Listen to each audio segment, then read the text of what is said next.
Feeling a bit maybe seasick? Yes. Excuse me. Okay. Quick.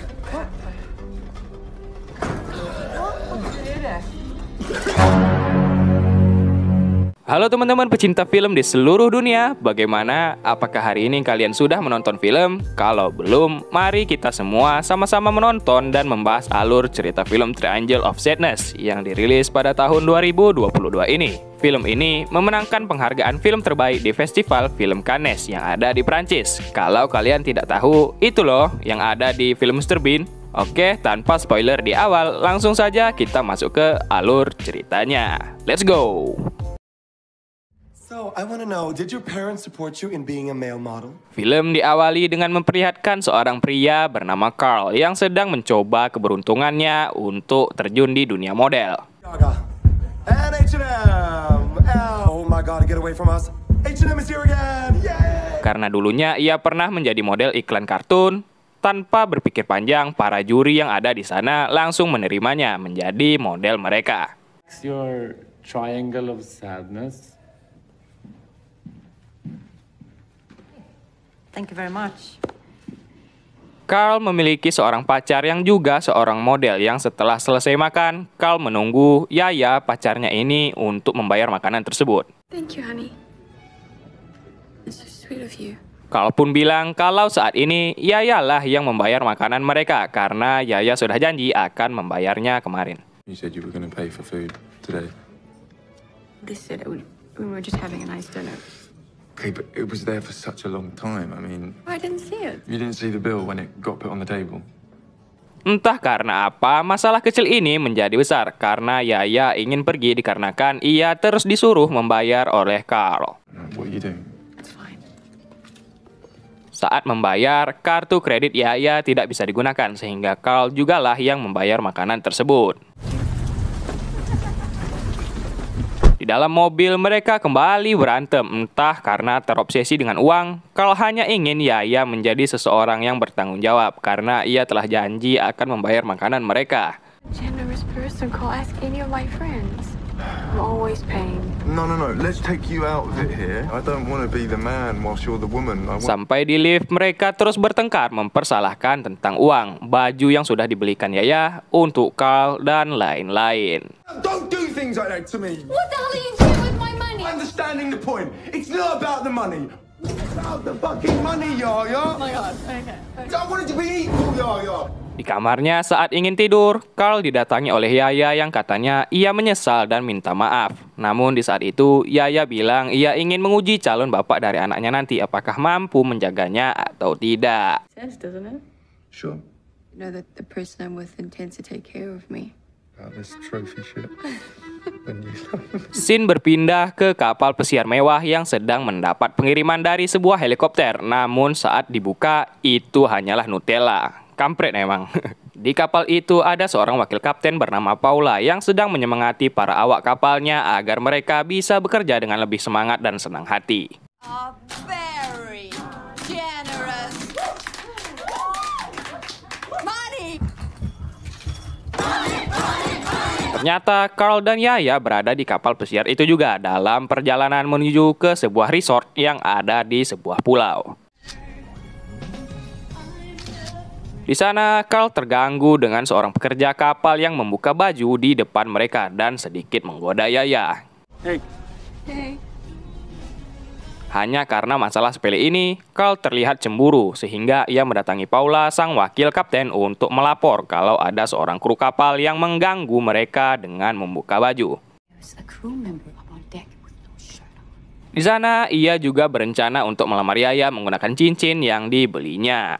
Diamond, this one, it's a flawless diamond.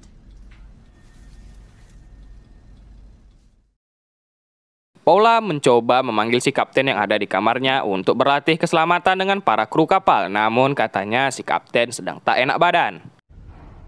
Okay. Dan inilah dia berbagai macam orang kaya yang menaiki kapal tersebut. Yang pertama ada seorang pebisnis pupuk tanaman yang sudah ia jalankan sejak tahun 80-an. Dan ia sudah memonopoli berbagai macam usaha yang ternyata ia adalah seorang komunis bernama Dimitri. fertilizer for agriculture.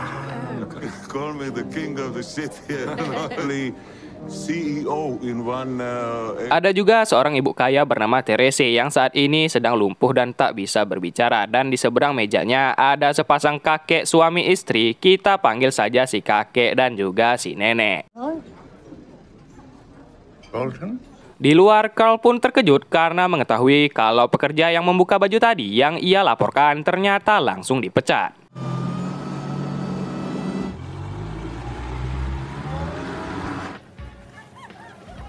Di malam hari ada seorang pengusaha lagi bernama Jorma yang sedang mencoba mencari teman untuk diajaknya berpesta. Namun di sana hanya terdapat Yaya dan istri si Dimitri.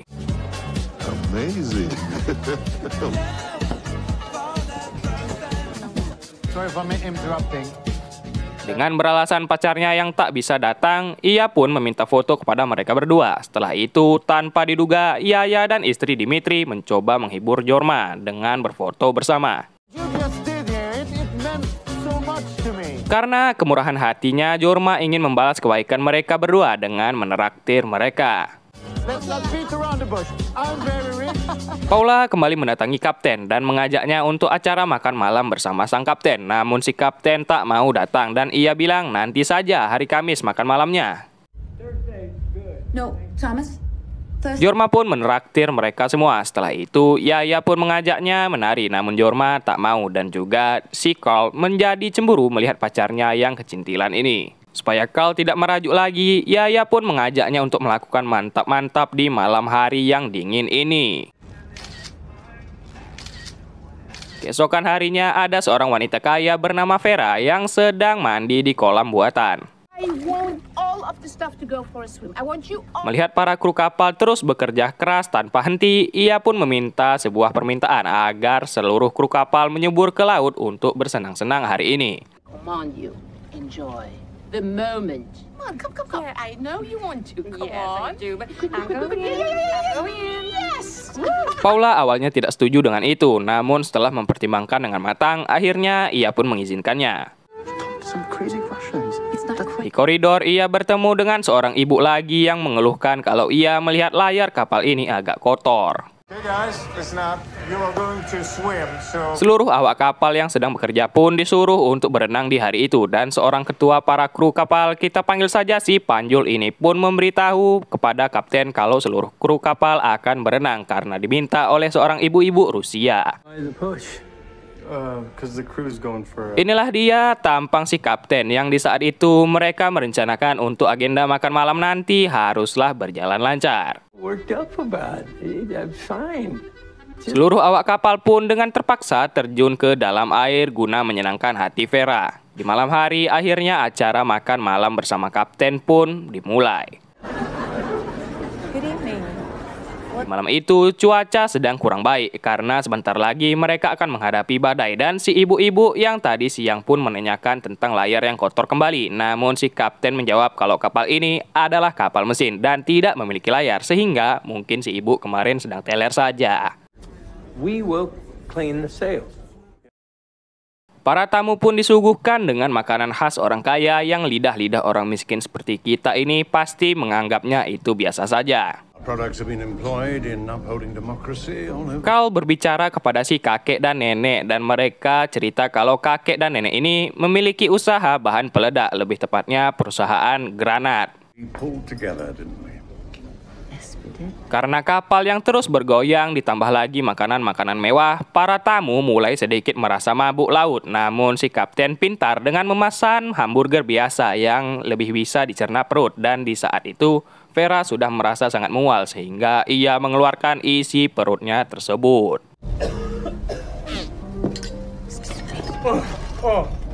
Sir?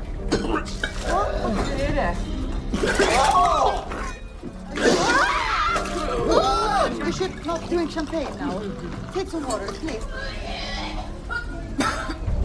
Tak hanya Vera, seluruh tamu pun menderita mabuk laut sehingga di malam itu semuanya menjadi kacau balau. Beda halnya dengan si kapten dan juga Dimitri, mereka merasa biasa saja dengan goncangan kapal ini dan terlihat mereka malah bertukar-tukar kata komunis. For the sake of growth is the ideology of a Capitalism works only in heaven, where capitalist society always remains about the same as the most powerful single force in the world today is school. Setelah itu, mereka pun memainkan taruhan dengan menebak kartu. Siapa yang salah menebak akan minum khamar terus-menerus.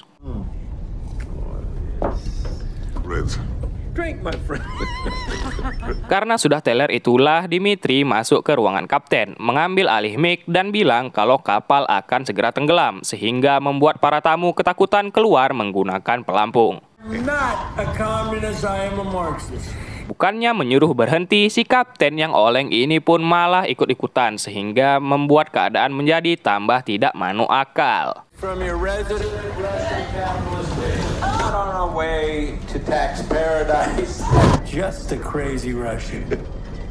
So the world is drowning in misery. Petugas kebersihan membersihkan sisa-sisa muntahan yang ada, namun keadaan makin kacau balau setelah kloset tempat modal penuh dan mengeluarkan coklat. You go in your cabin, relax and wait.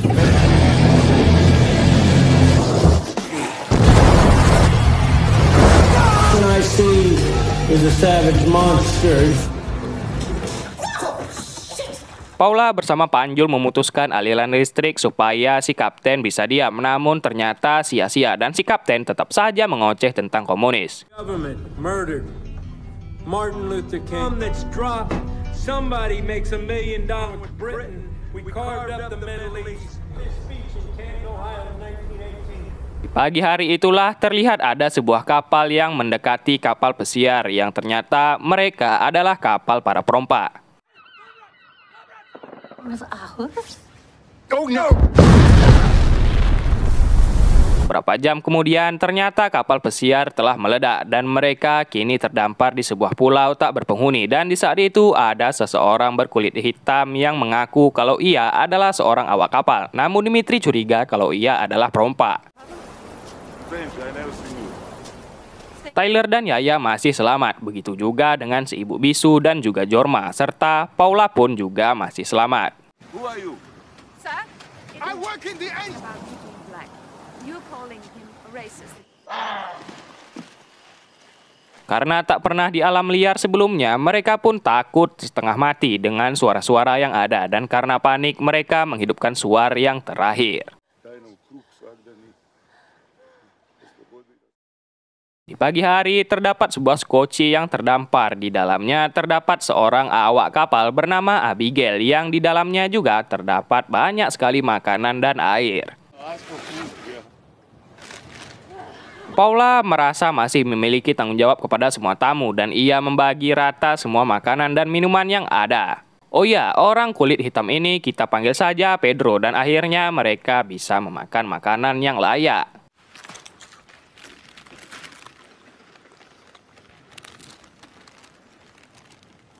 Bravo! Hey. Whoa, bravo!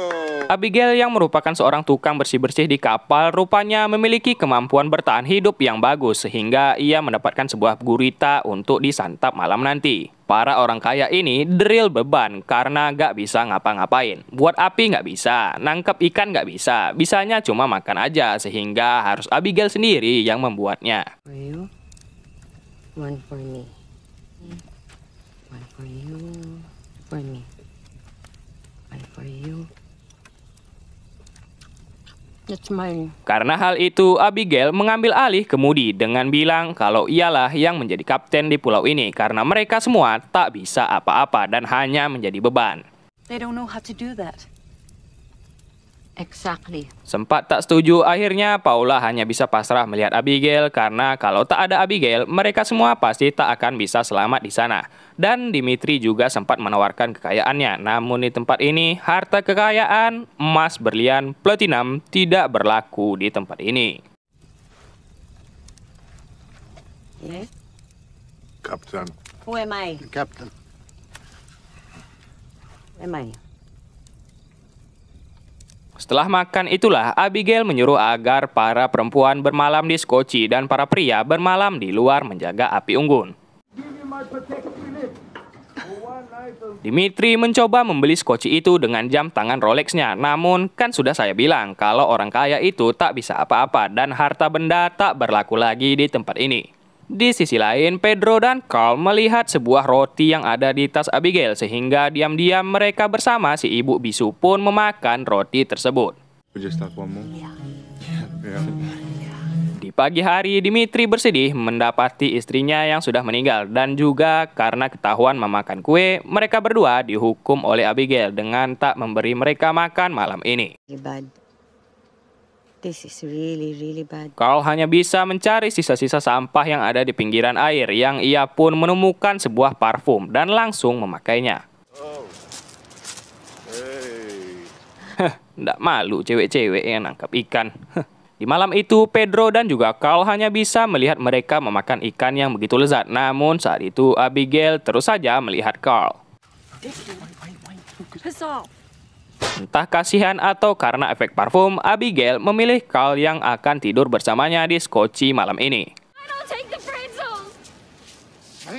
Yaya pun menjadi cemburu kalau nanti Abigail meminta hal-hal aneh kepada Carl sehingga Yaya menyuruh agar Carl tak melakukan hal-hal aneh di dalam skoci tersebut. Sure to set up boundaries. Yeah. Kissing, nothing like that. Nothing sexual, okay? No, I won't do anything sexual. Yeah. Coming. Pagi hari pun tiba dan Carl memberikan Yaya roti yang ia curi diam-diam dari skoci. Hari ke hari terus berlalu, Carl terus saja masuk tidur ke dalam skoci bersama dengan Abigail. Entah apa yang mereka perbuat di dalam sana. Mereka sudah mulai terbiasa tinggal di pulau tersebut. Terbukti dengan si Jorma yang berhasil memburu seekor keledai yang sangat besar. Awalnya mereka kira keledai itu sudah mati, namun ternyata masih hidup sehingga mereka menjadi takut dan kasihan. Dan Jorma pun menyelesaikan apa yang diperbuatnya.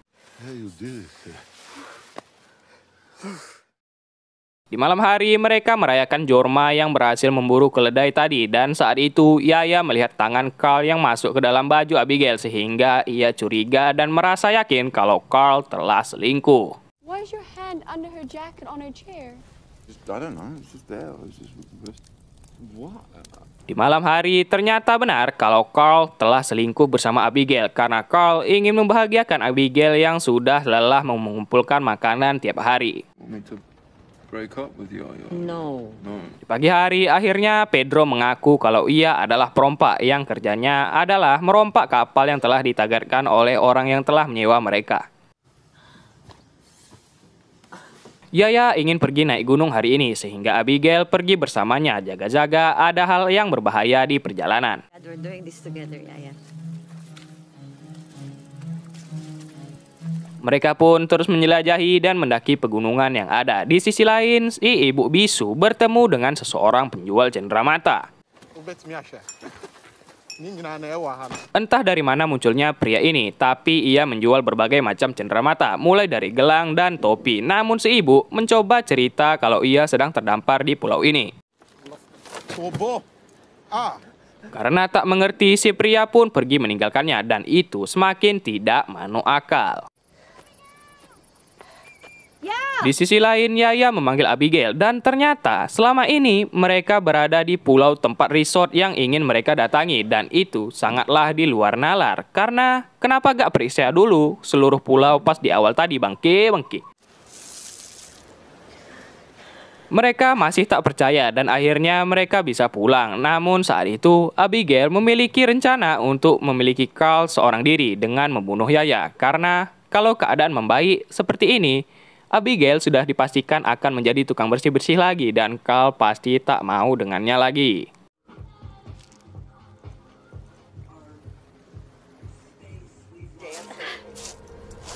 Abigail? Yaya rupanya tahu dan Abigail tak jadi membunuh Yaya dan Yaya mengajak Abigail menjadi asistennya.